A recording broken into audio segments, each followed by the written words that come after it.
بسم اللہ الرحمن الرحیم۔ اللہ کے نزدیک ہماری قیمت ہمارے ایمان کی وجہ سے اور ہمارے ہر عمل کی قیمت اللہ کے نزدیک ایمان کی وجہ سے۔ اگر ایمان زندگی سے نکل جائے تو عمل بے قیمت ہو جاتا ہے، زندگی بے قیمت ہو جاتی ہے اگر ایمان زندگی سے نکل جائے۔ اس لیے علماء کرام نے لکھا ہے سب سے بڑی دعا ایمان پر خاتمہ مانگنا ہے، سب سے بڑی دعا ایمان پر خاتمہ مانگنا ہے۔ اور علماء کرام نے لکھا ہے 3 جگہ ایسی ہے جہاں شیطان بھول لگا ہے، 3 جگہ ایسی ہے جہاں شیطان بھول لگا ہے۔ ایک اسلام کے کفر کے بیچ میں، کسی کو مسلمان نہیں ہونے دیں، مسلمانوں کے عیب بتائی ہو اور مسلمانوں سے غلطی اس لیے کراتا ہو تاکہ دین بدنام ہو اور بدنام ہونے کی وجہ سے لوگ دین میں نہ آئے۔ ان کو نہیں بھگاتا ہو اور ایمان والوں کو وہ تو کتنی بھی اچھی نیکی کرے، شیطان کو مانے تو جنت میں جانے والے ہے نہیں۔ تو دشمنی کس سے ہے؟ ایمان والوں سے، ان کو نہیں بھگاتا۔ تو سب سے بڑی طاقت کہاں لگاتا ہوں؟ اسلام کے کفر کے بیچ میں، جس کو مسلمان نہیں ہونے دیں۔ دوسرا مسلمان کے ہجرت کے بیچ میں، اللہ کے راستے میں جانے نہیں دیں، چھوٹی چھوٹی باتوں کو بڑی بڑی بنا کے پیش کریں۔ اور تیسرا موت کے وقت میں بغیر کلمے کے دنیا سے چلے۔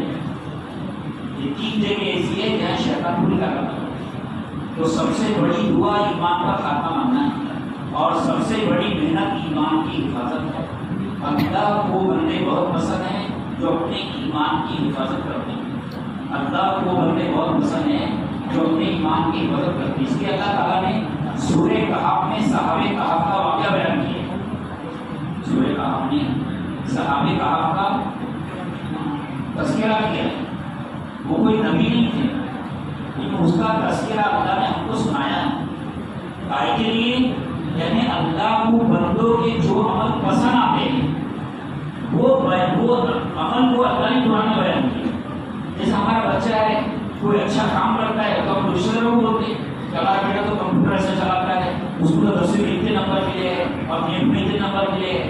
تو جس طرح بچے کے اچھائیوں کو ہم لوگوں کے سامنے بیان کرتے ہیں، اسی طرح اللہ تعالیٰ نے قرآن میں ان واقعات کو بیان کیا ہے جو اللہ کو پسند آئے ہیں، اور وہ اس لیے بیان کیا ہے تاکہ سب پوری انسانیت اس عمل کو کرے تاکہ یہ بھی اللہ کے دل میں رہے۔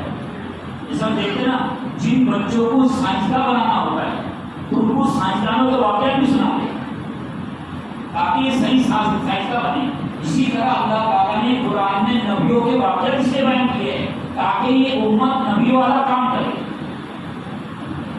تو اللہ کو ان کا یہ عمل پسند آئے تو اللہ نے قرآن میں واقعہ بیان کیا کہ ظالم بادشاہ کا ایمان کی حفاظت کرنا مشکل تھا تو انہوں نے اپنے گھر کو چھوڑا اور باہر کی طرف چلے۔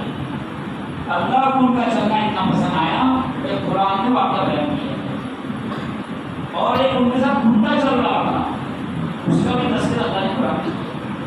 اور روح البیان میں لکھا ہے، حالانکہ گھنٹے کا ایمان سے کوئی تعلق نہیں تھا، گھنٹے کا ایمان سے، لیکن ان کے ساتھ چلنے کی وجہ سے روح البیان میں لکھا ہے کہ وہ گھنٹا بھی جنت میں داخل ہو۔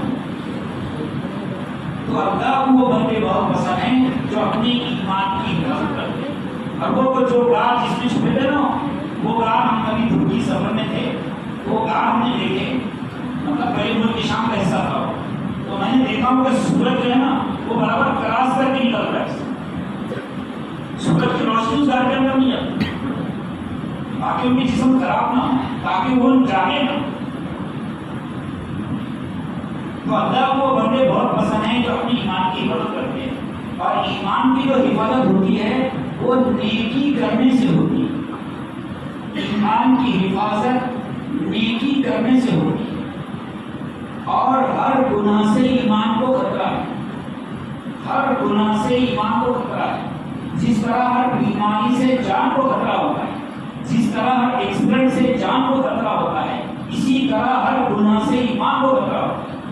بلکہ بعض گناہ وہ ہے جب بندہ وہ گناہ کرتا ہے تو ایمان ہی نکل جاتا ہے۔ جیسے شراب کا پینا ہے، جب شراب اندر جاتی ہے تو ایمان باہر ہو جاتا ہے۔ جب کوئی بندہ زنا میں مبتلا ہوتا ہے تو ایمان باہر ہو جاتا ہے۔ اور بعض گناہ وہ ہے کہ وہ گناہوں کی نحوست کی وجہ سے نیک اعمال کی توفیق چھین لی جاتی ہے. بعض گناہ ایسے ہیں کہ وہ گناہوں کی وجہ سے نیک اعمال کی توفیق چھین لی جاتی ہے، اور بعض گناہ وہ ہے کہ وہ گناہوں کی نحوست موت کے وقت پکڑتی ہے، اور اس گناہ کی وجہ سے آدمی موت کے وقت کلمہ پڑھنے سے محروم کر دیتا ہے. حضرت مولانا شکر رحمۃ اللہ نے مثالیں لکھی ہے. ایک آدمی کو کلمہ پڑھا ہے، اس کو کلمہ پڑھتے نہیں آ رہا، تو اس سے پوچھا گیا کہ تجھے کلمہ پڑھتے کیوں نہیں آ رہا ہے؟ تو اس نے بتایا میں تولیہ بیچ رہا تھا، ایک عورت خریدنے کے لیے مجھے وہ اچھی لگی، میں اس کو دیکھنے لگا، اس کو دیکھنے کی وجہ سے کلمہ پڑھتے نہیں آ رہا. اس کے حضرت شاہ عبد الرحیم صاحب رحمۃ اللہ نے لکھا ہے جو شخص ناچ گانے کے سننے کا دیکھنے کا عادی ہوگا اس کا ایمان پر خاتمہ نہیں ہوگا. اس لیے جتنے بڑے بڑے موبائل ہیں نا یہ بہت بڑے خطرے میں ہیں، بارود لے کر چل رہے اپنے. اگر کسی کو ضرورت نہیں ہے تو ایسے موبائلوں پر رکھنے کی ضرورت نہیں ہے پاس میں، اور گھر پہ تو دینا نہیں چاہیے، بچوں کے سامنے تو دینا نہیں چاہیے. نسلوں کو تباہ کرنے والا سامان ہے. کتنی بھی بڑی بڑی دیوار ہو، جس باپ نے اپنے بچی کے پاس موبائل دے دیا ڈر ہے وہ کہیں خطرے میں نہ پڑ جائے. چاہے کتنی بھی دیواریں ہو، چاہے کیمرے لگے ہوئی ہو، چاہے درمیان گیٹ کے پاس کھڑا ہوا ہو، اگر گھر میں موبائل ہے تو بہت بڑے خطرے میں. کئی واقعہ سننے کو ملے ہیں جب پڑوسی نے بھی دیکھا ہے، اس نے نہیں پڑوسی نے دیکھا ہے، پتا چلا کہ فرار ہو گئی. ایسے کتنے واقعہ سننے کو مل رہے ہیں. تو گھر میں تو دینا ہی نہیں چاہیے. اگر بچوں کے پاس پڑھنے کے حساب سے دے بھی رہے، کبھی چلو آن لائن کی پڑھائی چل رہی ہے تو گھر کے بیچ میں بٹھاؤ اس کو موبائل میں، آگے جانے میں آنے میں آپ کی نظر رہے اس کو یہ کیا دیکھ رہا ہے، یہ کیا پڑھ رہا ہے. اتنا بھروسہ کرنا نہیں چاہیے کہ روم کے اندر ہے وہ پڑھ رہا ہے، یہ دشمنی ہے اس کے ساتھ میں، اس کی آپ کو دشمنی. علماء کرام نے لکھا ہے اس کو اگر دینا بھی ہے تو ایسے جگہ بٹھاؤ اس کو کہ آپ کے جانے آنے کا راستہ وہاں پر گھر کے اندر کہ آپ کی نظر پڑے گی کیا دیکھ رہا. حضرت مولانا اشرف علی تھانوی نے مجھے لکھا ہے جب آدمی کی نظر کسی ناچنے گانے والی کی تصویر پر پڑتی ہے تو اس کی نحوست زندگی میں داخل ہوتی ہے، اس کی نحوست زندگی میں داخل ہوتی ہے. اور یہ دونوں کیمرے سی سی کیمرے کی طرح ہیں، جو دیکھ رہے ہیں ریکارڈ ہو رہا ہے. جب موت آئے گی نا سب سامنے آ جائے گا. جب موت آئے گی تو کیا کیا ہے زندگی میں پورا سامنے آ جاتا ہے، پورا سامنے آ جاتا ہے.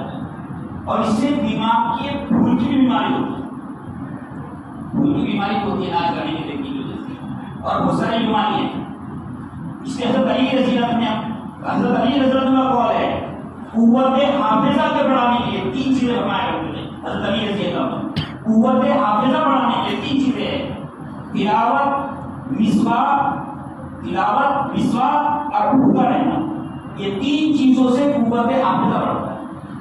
اور علماء کرام نے لکھا ہے جس کا دیکھنا غلط ہو، جو ناچ گانے دیکھتا ہو، اس کی زندگی بھر نماز صحیح نہیں ہو سکتی، زندگی بھر نماز صحیح نہیں ہو سکتی. اور تقویٰ وہی ہے کہ تنہائی میں بچے آپ سے کہاں بچے بھائی، تنہائی میں. ہر گناہ میں مزہ ہے نتیجہ خراب ہے، ہر گناہ میں مزہ ہے نتیجہ خراب ہے. شیخ سعدی رحمۃ اللہ علیہ فرماتے تھے کوئی گناہ اس لیے مت کر کہ اس میں مزہ آتا ہے، کوئی گناہ اس لیے مت کر کہ اس میں مزہ آتا ہے، گناہ کا مزہ جاتا رہے گا اس کا عذاب باقی رہے گا. ہر گناہ کی لذت وقت کے ساتھ ختم ہو جاتی ہے، اس کی نحوست باقی رہتی ہے. کوئی نیکی اس لیے مت چھوڑ کہ اس میں تکلیف ہوتی ہے، تکلیف جاتے رہیں گی، اس کی برکت باقی رہے گی. ہر گناہ میں مزہ ہے، اس کا نتیجہ خراب ہے. جیسے کھجلی ہو جاتی ہے نا تو کھجانے میں کیسے مزہ آتا، کھجاتے رہے تو آدمی کے موت کا سبب نہیں کھجلی ہو. اگر کھجاتی رہا دوا لگانے میں تکلیف ضرور ہے لیکن اس میں شفا ہے. اچھا گناہ کا بھی اطمینان نہیں ملتا ہے، اس سے نیندیں اڑ جاتی ہے. بھائی ہمارے دوست ہے وہ آئیڈیا کمپنی میں، اس کو پورا معلوم ہوتا ہے کون موبائل میں کیا دیکھ رہا ہے، پورا معلوم پڑتا ہے. تو بتا رہے کرو ساتھی کہ آپ اگر 12 بجے رات میں ہمارے پاس آئیں گے تو آپ کی نیند اڑ جائے گی. مسلمانوں کے گھروں کے موبائل کیسے چل رہے ہیں، مسلمانوں کی لڑکیوں کے ایسے موبائل چل رہے ہیں.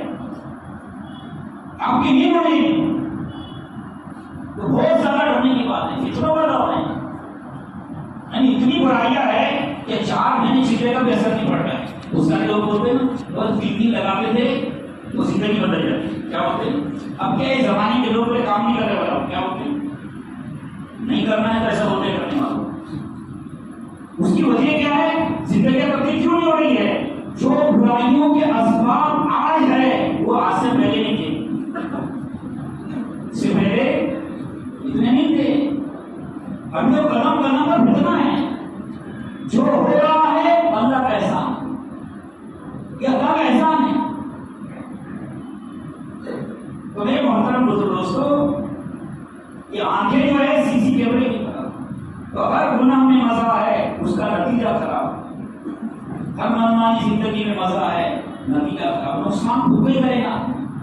اگر اپنے آپ کو نہیں سنبھالا، اپنے آپ کو صحیح جگہ پر نہیں لگایا تو نقصان خود کا ہوگا. دین کا نقصان نہیں ہوگا، دین دنیا سے کوئی نہیں بنا سکے. ایسی قوم تاتاری قوم جو اتنی ظالم تھی، جس شہر سے گزرتے تھے کتے اور بلی کو ذبح کر دیا کرتے تھے، اللہ نے ان سے ہدایت والا کام کیا. اب قرآن میں واقعہ ہے جب اللہ حدود سے لے سکتا ہے تو ہم مدد اللہ ہمارا مدد ہے. تو گناہ سے کبھی اطمینان نہیں ملتا ہے. ہر منمانی زندگی میں مزہ ہے نتیجہ خراب ہے. اچھا گناہوں کی جو نحوست ہوگی نا اس کی نحوست دنیا میں ہوگی اور عذاب آخرت میں. گناہ سے اطمینان نہیں ملتا ہے، بے چینی اڑتی ہے اس سے نیندیں اڑ جاتی. آپ دیکھو جن کو ناجائز محبت ہے وہ سوتے ہی نہیں راتوں میں جلدی سے. ہر گناہ دین کی ذلت، ہر گناہ کیونکہ حدیث میں اس کا مفہوم ہے کوئی شخص چٹانوں کے نیچے گناہ کرے، کوئی شخص چٹانوں کے نیچے گناہ کرے، کوئی نہ دیکھے تو وہ گناہوں کی نحوست کی وجہ سے اللہ لوگوں کے دلوں میں اس کی نفرت پیدا کر دیتا.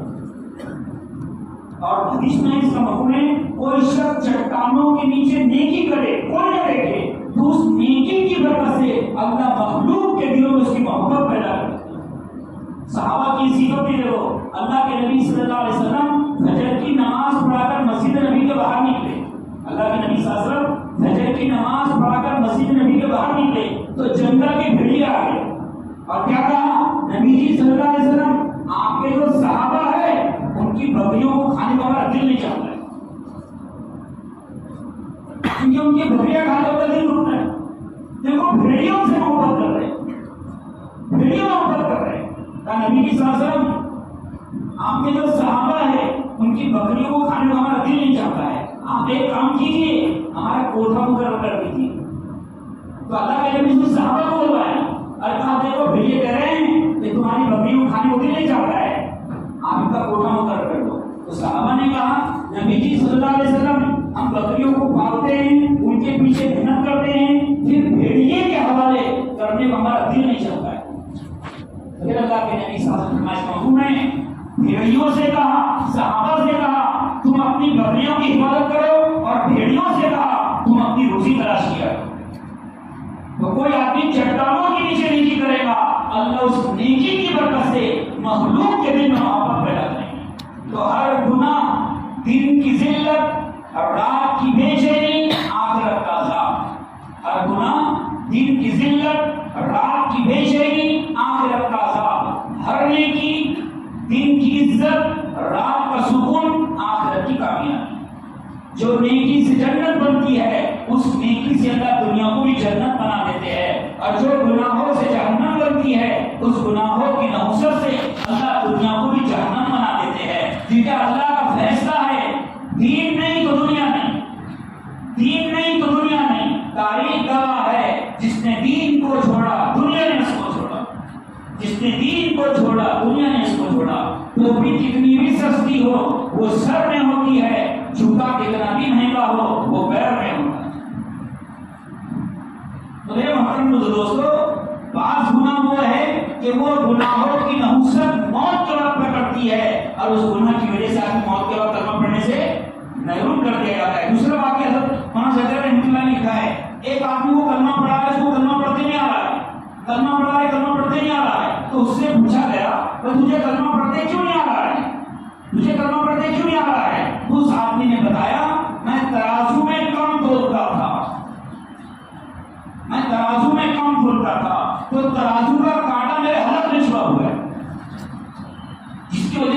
پڑھتے نہیں آنا.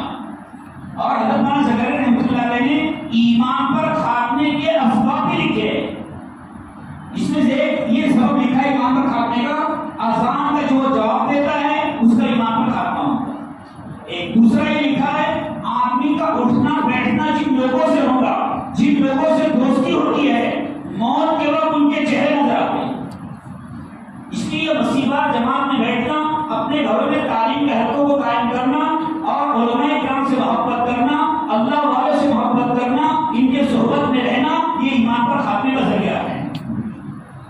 اور دوسرا باب لکھا ہے کہ آدمی کے زندگی کا اصل سرمایہ، آدمی کے زندگی کا اصل سرمایہ جس محنت میں لگتا ہے ان فکروں کے ساتھ اس کی موت آتی ہے، ان فکروں کے ساتھ اس کی موت آتی ہے. تو یہ ایمان پر خاتمے کا ذریعہ ہے. تو ہر گناہ سے ایمان کو خطرہ ہے. اور بعض گناہ وہ ہے کہ وہ گناہوں کی نحوست کی وجہ سے نیک اعمال کی توفیق چھین لی جاتی ہے. نیک عمل کی توفیق ایک بزرگ فرماتے ہیں، حضرت صدقات میں شیخ نے لکھا ہے، فرماتے ہیں اللہ